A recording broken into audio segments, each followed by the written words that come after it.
एक बार फिर हम सब इकट्ठा हुए हैं स्वर्गीय पायलट साहब को याद करने के लिए, श्रद्धांजलि देने के लिए। और आज छात्रावास में जो मूर्ति लगी थी उसका हम सब ने, आप सब ने मिलकर अनावरण किया। मैं उन सभी लोगों को बधाई देता हूं जिन्होंने मूर्ति की स्थापना कराई, इस कार्यक्रम का आयोजित किया।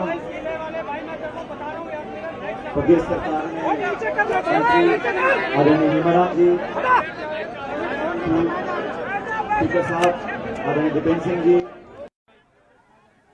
आदरणीय ओला साहब, गुडा जी, पराडा मीणा जी, रविलाल बैरवा साहब, देवेंद्र सिंह जी, सुरेश मोदी जी, जी आर ठटाना साहब, राकेश पारिक साहब, मुकेश भाकर जी, रामनिवास गावड़िया जी, प्रशांत बैरवा जी, इंद्राज जी, रायन चौधरी साहब, किशोर शर्मा जी, पूर्व विधायक महेंद्र मीणा जी, विद्याधर जी, सुरेश चौधरी जी, बड़े नौजवान और जुझारू राम प्रताप मीणा जी प्रधान साहब, मंच पर सभी नेतागण, किसी का नाम अगर मैं भूल गया हूं तो क्षमा करें।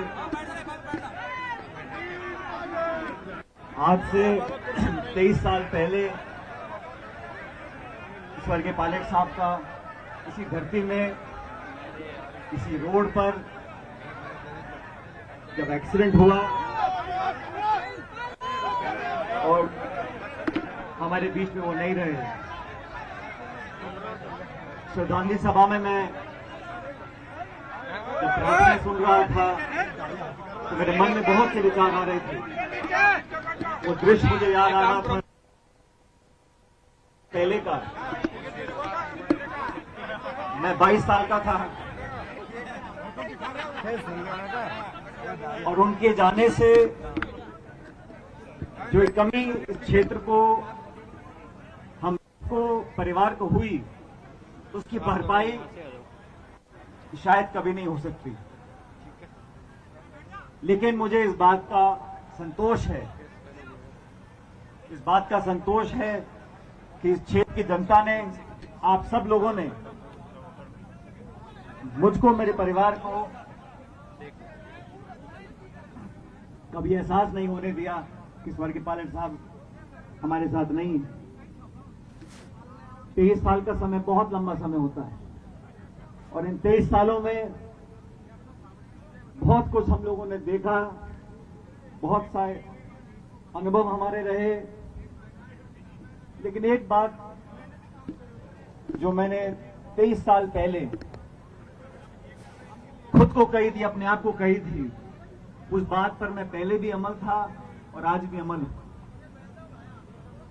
आपके हाथ में रख लो इन्हें। राजेश पायलट जी ने अपने जीवन में फौज की नौकरी करी, लड़ाकू विमान चलाए, पाकिस्तान में दांत खट्टे किए और राजनीति में भी अपनी बात को मुस्तैदी से, मजबूती से हमेशा रखा। इसलिए चाहे वो पद पे रहे हो ना रहे हो, लेकिन उनकी बात को सुनने वाले इस देश के करोड़ों लोग थे। उस प्रकार की जो राजनीति थी, उस प्रकार की राजनीति आज इस देश की जरूरत है। बेबाकी से बोलना, सच्चाई ईमानदारी का समर्थन करना, विपरीत परिस्थितियों में भी समझौता ना करना, ये स्वर्गीय पायलट साहब ने हमको सिखाया था। गरीब घर में पैदा होकर मैं तो बड़ा सौभाग्यशाली था। तो जब मेरा जन्म हुआ तो पायलट साहब एयरफोर्स के अधिकारी थे, अच्छी तनख्वाह थी, हमारा पालन पोषण बहुत अच्छा हुआ। लेकिन जब वो छोटे थे, 8-9 साल की उम्र में उनके पिताजी का स्वर्गवास हुआ। 3 बहनें थीं। गांव में कैसे कैसे इकट्ठा कर कर पढ़ाई के पैसे, घर वालों को पालन पोषण के पैसे, बहनों की शादी के पैसे, उन तमाम कठिन परिस्थितियों से निकलकर उस तप में तपने के बाद उन्होंने जीवन में फौज में नौकरी